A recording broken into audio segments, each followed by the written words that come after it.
So how did you get your start in the music industry? I moved to Nashville in 2001. I'd been touring on the road with Gavin DeGraw and a guy named Matt Wirtz for about a year or so. And my intent coming down to Nashville was just to record a couple of EPs and get some of the songs that I'd been on the road with down on record. And through that, making those two EPs, which never saw the light of day, I kind of met the group of guys that I would eventually start making records with in Nashville.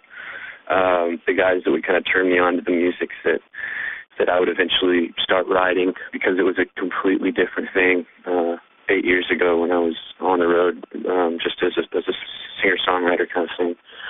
And basically I met a guy named Calvin Turner who now works with Raphael Sadiq. He's in his band, and it went from there. I guess we started writing Space Capone material in 2007. So here we are. How would you describe your sound? I call it classic R&B. I'd like to call it R&B, but a lot of people, when they hear R&B, they automatically they think Rihanna, and it's not even close to something like that. It's more of what R&B was in the 80s and the late 70s.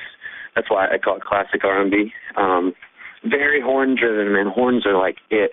That's the one thing you're going to notice if you come to a show or hear the record. The horns are on top, and we had the pleasure of working with the best horn arranger possibly ever. He did Thriller, he did Off the Wall for Michael Jackson, he did All Shaka Khan and Earth, Wind & Fire. His name's Jerry Hay, and so he worked with us on this record. Who are some of your musical influences? Earth, Wind & Fire, Michael Jackson, Prince, Stevie Wonder, George Benson, Bob James, Ohio players, Rick James. I really listened to a very specific set of music that happened in between like 75 and 85. And it was pop back then. Jermaine Jackson, Bob James, a lot of jazz. So many influences, but all like stuff you'd really have to get into crates and dig for in record stores. I think the time period you're speaking of is very influential in music in general, and it's what's missing in music now. So I really dig that kind of music too. It's good to hear you say that. Your current single is "I Just Want to Dance." How did that song come about, and do you feel it is a great representation of your personality and sound? I do. And I feel that way because it was one of the first Space Capone songs ever penned.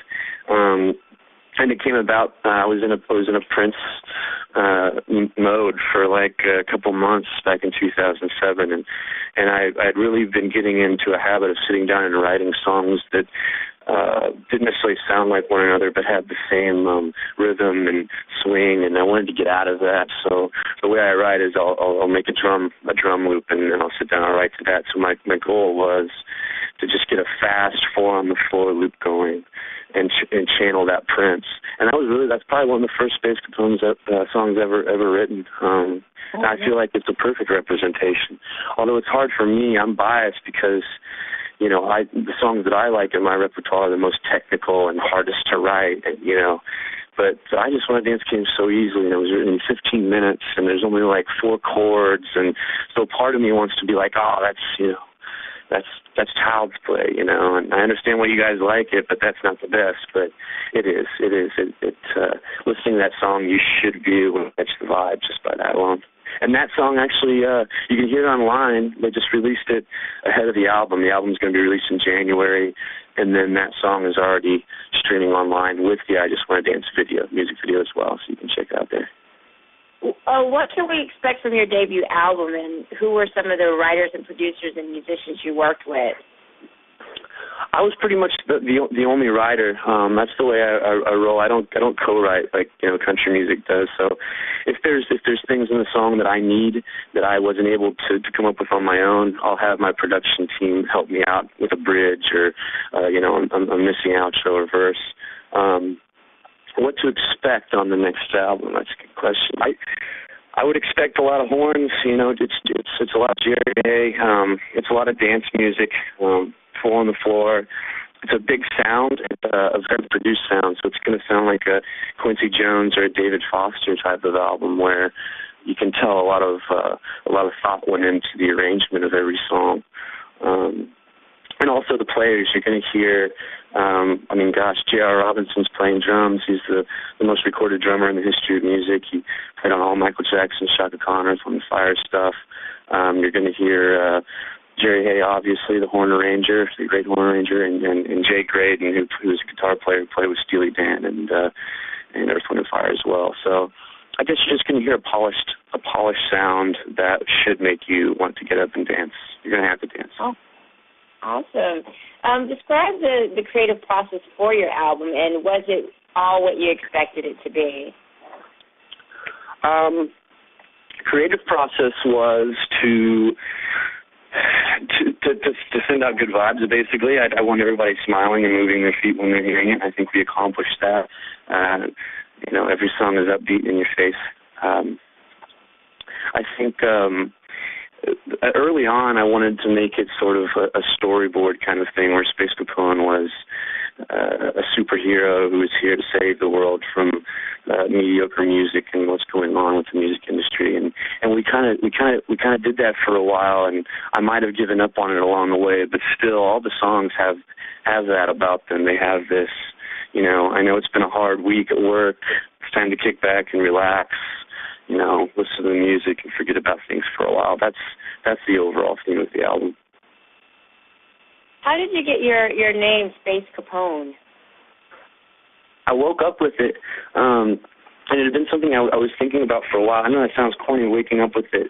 I'm not going to say I had it in a dream, but it was definitely one of those things where it popped in my head, and there wasn't any other name that even came into the fold. It was just that one, because it looked good on paper and it made sense. It was this extraterrestrial gangsta, like ladies' man swooning people, and it sounds good, just like every other artist tries to fit a name with his sound, and you want that name to go along. The image has to fit with the sound, and this works perfectly. And my friends have been calling me Space for, I guess, 4 years now, so it's stuck somehow. You are from Nashville and influenced by classic soul and R&B. Nashville has a rich history in country music. If you were to do a country song, what country singer or country band would you like to partner up with?